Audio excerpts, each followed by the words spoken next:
নমস্কার, আমি সুজিদীপ সেন, আমি ক্লাস 3। আজকে আমি প্রাকৃতিক দুর্যোগের কারণ ও তার প্রতিরোধের উপায় বলবো, বা যাকে সহজ ভাষা বলা যায় প্রকৃতি দূষণের কারণ, প্রকৃতি খারাপ হওয়ার কারণ, আর ওটাকে আটকানোর উপায়। এবার আমাদের প্রকৃতি নানা রকম ভাবে দূষিত হচ্ছে। এই নেচারটাকে দূষিত করার থেকে আটকানোর জন্য আমাদের প্রথমে নজর দিতে হবে বায়ুর উপরে। আপনারা যে এসি চালাচ্ছেন, এই যে ওইখানে দেখেন, ওই কোণাগুলোর মধ্যে এসি চালাচ্ছেন, বাইরের থেকে যে ঠান্ডা শীতল হাওয়াটা ওটা আপনার ঘরে ঢুকছে। এতে আপনার মনে হচ্ছে যে কি আরাম, কিন্তু ওর ফলে যে বাইরের প্রকৃতিতে কত ক্ষতি হচ্ছে। এত যে গরম এই এসির জন্য, কারণ বাইরের যে বায়ু, বাইরের যে শীতল বায়ু, ওই শীতল বায়ুটাকে এসি ঘরের ভিতরে নিয়ে আসছে, আর বাইরের প্রকৃতিটা গরম হয়ে যাচ্ছে। মানে বাইরে আপনারা কর্মক্ষেত্রে বেশি থাকেন, যারা মানে পুরুষ মানুষ আছে তারা তো কর্মক্ষেত্রেই বেশি থাকে, ওদের গরম লাগে বেশি। ওই এসির জন্যই তো ওদের গরমটা বেশি লাগে। এবার এটাতে একটা নজর দেওয়া হবে। এসিটা ঘরে মানে চালানো যাবে না। এসির জায়গা আপনারা ফ্যান চালান। এই যে উপরে যে ফ্যান এভাবে ঘুরছে, এই ফ্যানটা চালান। এই ফ্যানটা চালালে এখানে কোনো বাইরের যে শীতল বায়ু ওটাকে টেনে আনছে না, যে বায়ুটা আছে ওইটা এখানে ঘুরে আবার বের হয়ে যাচ্ছে।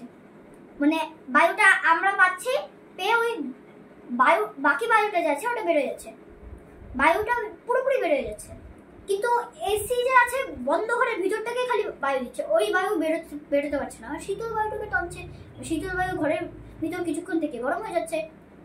এবার যখনই আপনি ফ্যান বা এসি চালাবেন, জানলা দরজা খুলে রাখবেন, দরজা না থাকুক জানলা খুলে রাখবেন। এটা প্রথম কারণ গেল। আরেকটি কারণ, গাছ সংগ্রহ করতে হবে। গাছ আমাদের অক্সিজেন দেয়, ফুল ফল পাতা কত কিছু দেয়। গাছ সংগ্রহ করতে হবে। গাছ আছে বলেই আমরা এখন পর্যন্ত জীবিত আছি, গাছ না থাকলে আমরা জীবিত থাকতাম না। আর গাছের বীজও সংগ্রহ করা অত্যন্ত জরুরি। আরেকটি জিনিস সংগ্রহ করতে হবে, ওটা হলো মাটি। আর এর পরের ভাগটি হলো জল। মাটি কেন? মাটি না থাকলে আমরা গাছ লাগাতে পারবো না। এত যে জমি কিনে ঘেঁষটা বাড়ি বানাচ্ছে কেন? ছোট্ট একটা জমি কিনুক, ওর মধ্যে একটা ছোট্ট বাড়ি বানায় নি। বাড়িতে কি হচ্ছে, ওখানে তো শীতল জায়গা পাচ্ছে, আমরা আরাম পাচ্ছি। বাট ওই যে গ্রামের দিকে ছোট চালা মাটির বাড়ি, ওখানে কত ঠান্ডা লাগে। আর শহরের দিকে ভিট সিমেন্ট পাথর দিয়ে কত ইট কত দিয়ে বাড়ি বানায়, আমরা আরাম পাই না। তো ছোট কুড়ো ঘর বানালেই তো যথেষ্ট, কত ঠান্ডা আরাম। কুড়ো ঘর না বানাই, এই যেমন যে বিল্ডিং ওটা বানাবো না, সিমেন্টের বাড়ি বানাই, তাতে কোনো অসুবিধা নেই। ম্যাক্সিমাম 2 তলা 3 তলা 4 তলা ওই বুর্জ খলিফার মতন ওগুলো করতে হবে না। এটা একটা গেল। মাটি দূষণ হচ্ছে আরো কারণে, যে আমরা চাষ করি, চাষের জায়গায় চাষ থাকুক, চাষে আমরা মানে পোকামাকড় মানে নষ্ট করার পদার্থ কেন দিব? খুব সামান্য দিব। বেশি করে এত করে ঢেলে দেওয়াতে কি হচ্ছে, মাটি দূষণ হচ্ছে। এর ফলে কিছু তো গাছের ক্ষতিও হচ্ছে, ঠিক কি না? গাছের ক্ষতি হচ্ছে। গাছের শিকড়ে কি ওই ওষুধটা, গাছের যে মূলটা আছে, শিকড়টাকে আছে, ওটা নষ্ট করছে। মাটি দূষণের এটা কমাতে হবে। মাটি দূষণে আরেকটা জিনিস, বিষাক্ত জল মাটিতে সবাই ফেলে দিচ্ছে। বিষাক্ত জল মাটিতে কেন? ড্রেনে ফেলান, আর ড্রেনের জলটা নদীতে পড়বে।